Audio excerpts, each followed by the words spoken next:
You were asked this at the end of the last episode. You had two numbers. The number you said, and the number it actually was. Hold the gap between them. In 2002, a survey asked American homeowners who had remodeled their kitchens how much they expected to pay before the work began. The average estimate was $18,658. The average final cost was $38,769. More than double. Not for luxury additions, not for scope changes they chose, for the same kitchen they planned to build, in the same house, with the same contractor standing in the same room. They did not miscalculate. They narrated. They told themselves a story in which the timeline held. The materials arrived on schedule, and nothing went wrong. The story was coherent. The story was plausible. The story was not a forecast. It was a best-case scenario that felt like a plan. She predicted the treatment would work. Her colleagues agreed. Someone drew the timeline. Someone else approved it with a nod. No one in the room asked a question that would have changed everything. No one asked, of patients like this one, in this ward, with this diagnosis, under any team, how many were discharged on that schedule. The reference class was never consulted. The plan was the only story in the room. A committee of psychologists and teachers had been meeting every Friday afternoon for about a year. Their project was ambitious. A high school curriculum on judgment and decision-making. They had constructed a detailed outline. They had written a couple of chapters. They had run sample lessons in classrooms. The work felt real. The progress felt measurable. One Friday, Kahneman had an idea. He asked each member of the group to write down, privately, their estimate of how long it would take to finish the textbook and submit it to the Ministry of Education. He collected the slips. He wrote the numbers on the blackboard. The estimates clustered around 2 years. The range was narrow, 1.5 to 2.5. The group had converged without speaking. Each person, working alone, had arrived at roughly the same future. Then, Kahneman turned to Seymour Fox. Seymour Fox was the dean of the Hebrew University's School of Education. He was an expert in curriculum development. He had watched projects like this one begin, proceed, and sometimes end. Kahneman asked him a different question. Not about their team, about other teams. Could he think of other groups, similar to theirs, that had attempted to develop a curriculum from scratch? He could. Several. The question continued. Of those teams, when they had made as much progress as this group had made, an outline, a couple of chapters, sample lessons, how many eventually finished? He fell silent. When he finally spoke, it seemed to Kahneman that he was blushing. 40% of comparable teams never finished at all. The room changed. Kahneman pressed further. Of those who did finish, how long did it take? 7 to 10 years. For the teams that succeeded, 40% failure for those that did not. And minutes earlier, every person at the table, including Seymour himself, had written down 2 years. Kahneman asked one more question. Compared to those other teams, how good was this group? How would Seymour rank them? Below average. But not by much. They heard it. They understood it. A 40% chance of total failure. A minimum of 7 years for those who survived. Their own experts' assessment that they were below average. And then they did nothing. No one proposed a revised timeline. No one suggested reconsidering the scope. No one asked whether the project should continue. After a few minutes of what Kahneman later called desultory debate, the group gathered itself together and carried on as if nothing had happened. The book took 8 years. By the time it was delivered, Kahneman had left Israel. He was no longer part of the team. The Ministry of Education, whose enthusiasm had started the project, had lost interest during the intervening years. The textbook was never used. Kahneman later identified 3 lessons from that Friday afternoon. The first was the distinction between the inside view and the outside view. The second was the planning fallacy itself, the tendency for plans to resemble best-case scenarios rather than realistic assessments. The third lesson took longer to accept: irrational perseverance. The group had not merely failed to predict, it had failed to quit.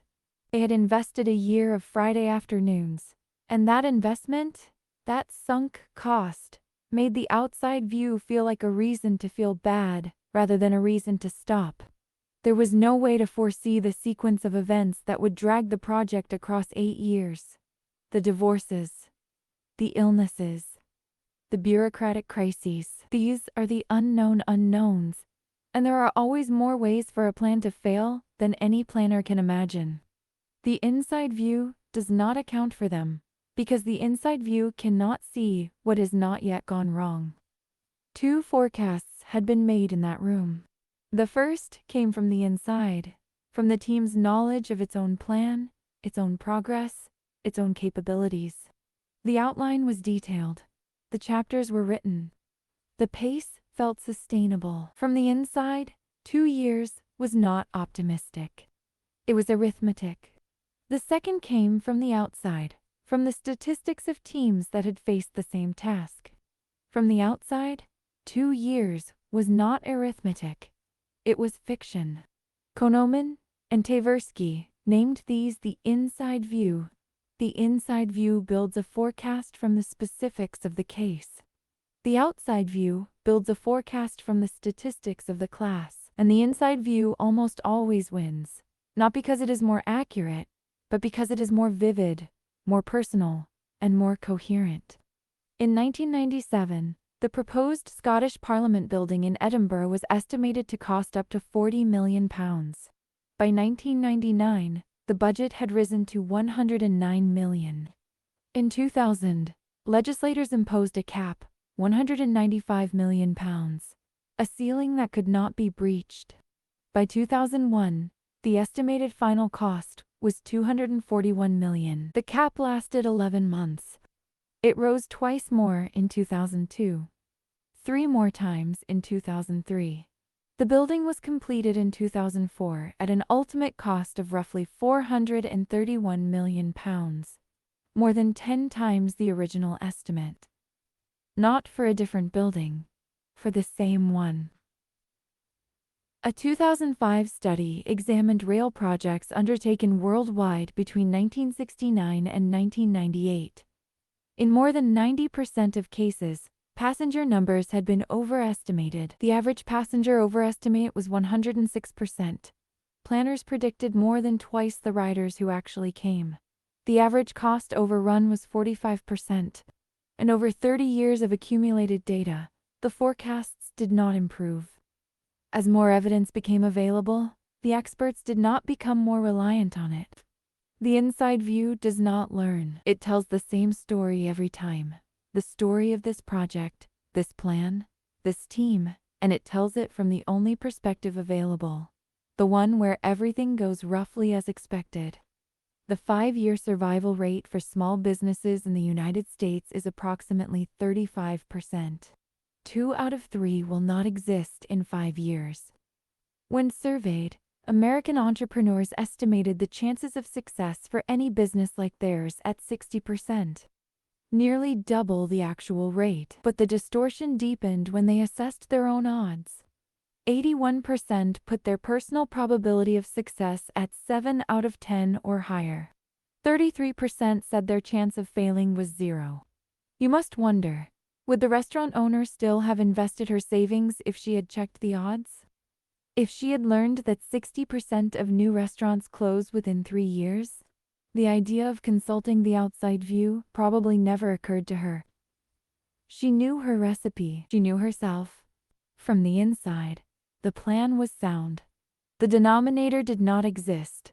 Kahneman and his wife, on vacation, found a motel on a little-traveled road in the middle of a forest on Vancouver Island. The owners were a charming young couple, former school teachers from Alberta who had used their life savings to buy the property. They had bought it cheap.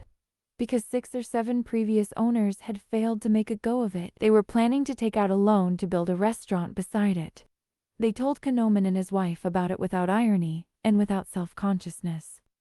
They felt no need to explain why they expected to succeed where 6 or 7 others had failed. This is not stupidity. This is the inside view operating at full power. The couple knew their own strengths, their own energy. They could see the restaurant. They could see the guests. What they could not see, because the inside view does not show it, was the reference class. 7 failures on the same motel. The same forest. The same market that could not sustain the business, no matter who ran it. Economists have a name for people like them: optimistic martyrs. Good for the economy, because they signal new markets to more qualified competitors. Bad for themselves and their investors, because confidence is not a substitute for demand. The chairman of Disney Studios was asked why so many expensive big-budget movies are released on the same weekend: Memorial Day, Independence Day, guaranteeing that they will cannibalize each other's audiences. His answer was one word, repeated: hubris. Hubris. He continued, if you only think about your own business, you think, I've got a good marketing department. We're going to go out and do this. And you don't think that everybody else is thinking the same way. Colin Camera and Dan Lavallo called this competition neglect. Your own team. Your own team. Your own product. The question you answer is, do we have a good film?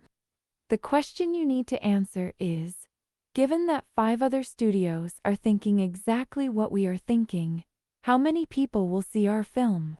But the second question requires you to model the inside view of your competitors, and the inside view, by definition, does not look outward. For a number of years, professors at Duke University surveyed the chief financial officers of large corporations. Each CFO was asked to estimate the returns of the S&P 500 over the following year. Over 11,600 forecasts were collected. The correlation between their estimates and actual returns was slightly less than 0. When they predicted the market would go down, it was slightly more likely to go up. They had no clue.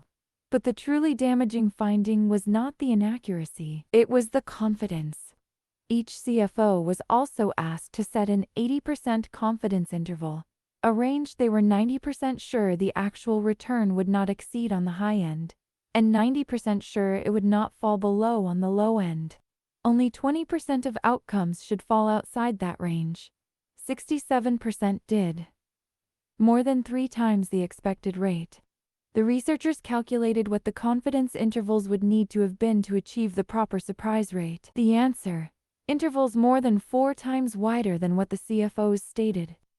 A truthful interval might have read, there's an 80% chance returns will be between -10 and +30%.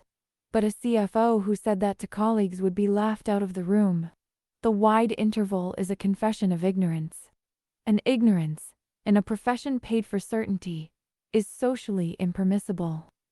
Kahneman once asked his cousin, a distinguished lawyer, a simple question about a reference class. What is the probability of the defendant winning in cases like this one? His answer was sharp. Every case is unique. And his expression made clear that the question itself was inappropriate, superficial, beneath the work. This is the moral resistance to the outside view. The inside view carries weight, not just because it is vivid, but because it feels respectful. To consult the base rate is to treat this patient as a statistic, this case as a category, this plan as one of many. It feels impersonal. It feels like surrendering the specifics that make the case worth fighting. Medicine shows the same ambivalence. A study of patients who died in the ICU compared the diagnoses made by their clinicians while they were still alive to the autopsy results. Physicians who reported being completely certain of the diagnoses were wrong 40% of the time. Confidence is valued over uncertainty. There is a prevailing censure against disclosing doubt to patients. An expert who admits the full extent of what they do not know can expect to be replaced by a more confident competitor. The pattern is consistent across professions. Risk takers do not have an unusual appetite for gambles on high stakes. They are merely less aware of the risks than more cautious people are. Kahneman and Dan Lavallo called it bold forecasts and timid decisions, the tendency to overestimate the upside while failing to examine the downside. The inside view persists not because it is accurate, but because it is expected. Because planning is social. Because the person who says, "I don't know the odds," is not rewarded for honesty. They are punished for weakness. Gary Klein is a psychologist who has spent his career defending expert intuition. He studies firefighters who sense a collapsing floor, nurses who detect a failing infant, commanders who act before they can explain why.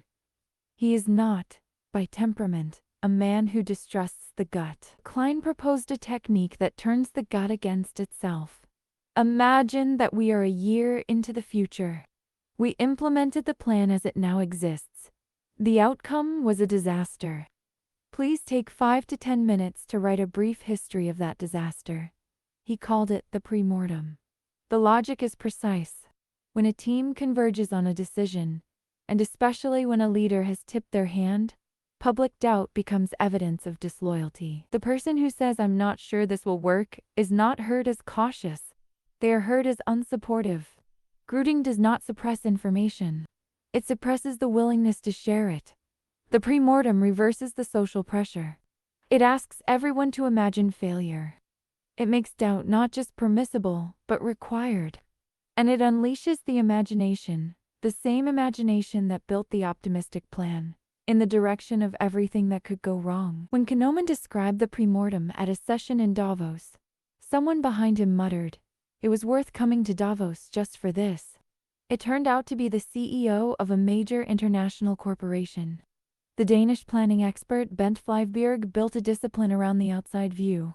He called it reference class forecasting. The procedure is mechanical. It is 3 steps. And it works. Identify the reference class, kitchen renovations, rail projects, curriculum development teams. Obtain the statistics of that class, completion rates, cost overruns, timelines. Then, and only then, adjust for the specifics of your case. Not before. Not instead. After. Flyvbjerg applied this method to transportation projects across several countries, using a database of hundreds of plans and their outcomes. The database did not tell planners what to do. It told them where the ballpark was. And almost without exception, the inside view was not even in the ballpark. But there is a caveat. One official told Flyvbjerg, "A budget reserve is to contractors, as red meat is to lions, and they will devour it." The outside view can be gamed. It can be weaponized.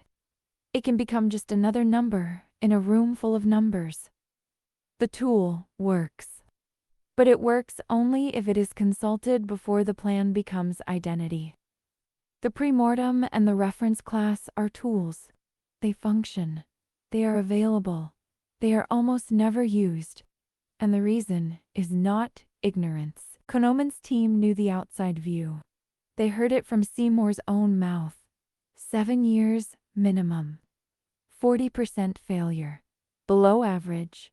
They understood it. They accepted it as a fact about other teams, in other buildings, working on other projects. And they carried on as if it were about someone else. Kahneman later reflected, "I had played the roles of chief dunce and inept leader. The project was his initiative. It was his responsibility to force the discussion. But no one pressed him, and there was no crisis, only some new facts about people they did not know." The outside view, he discovered, is much easier to ignore than bad news in your own effort. This is the deepest problem. The outside view must arrive before the inside view has become the plan. Before the plan has become the budget. Before the budget has become the commitment. Before the commitment has become proof of who you are. Because once the plan is identity, once canceling the project means admitting you were wrong, wasting a year, embarrassing yourself in front of the team you assembled, the statistics of comparable cases are not evidence. They are insults.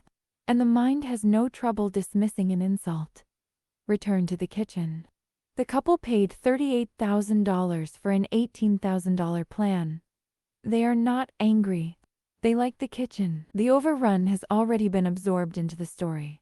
The marble was worth it. The contractor found a problem behind the wall. These things happen. But these things do not happen. These things are the base rate. The overrun is not the exception. It is the median outcome for every kitchen renovation in the dataset. The surprise is not that this kitchen costs double. The surprise would have been if it had not. Return to the hospital. The plan is on the board. Timeline ascends. The milestones are clean. And no one asked about the reference class, the other teams, the other timelines that ended differently.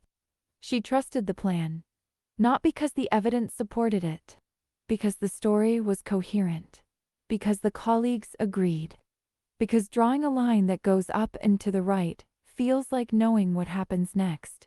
But the plan moves forward. The treatment begins. The timeline is the only map in the room. And the question that was never asked, the question about the reference class, about the base rate, about the outside view, that question will return. Not as a statistic, as something that feels far more personal. Every plan is a story told from the inside. She told one. Her colleagues believed it.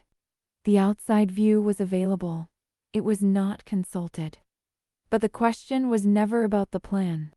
The question was about the loss.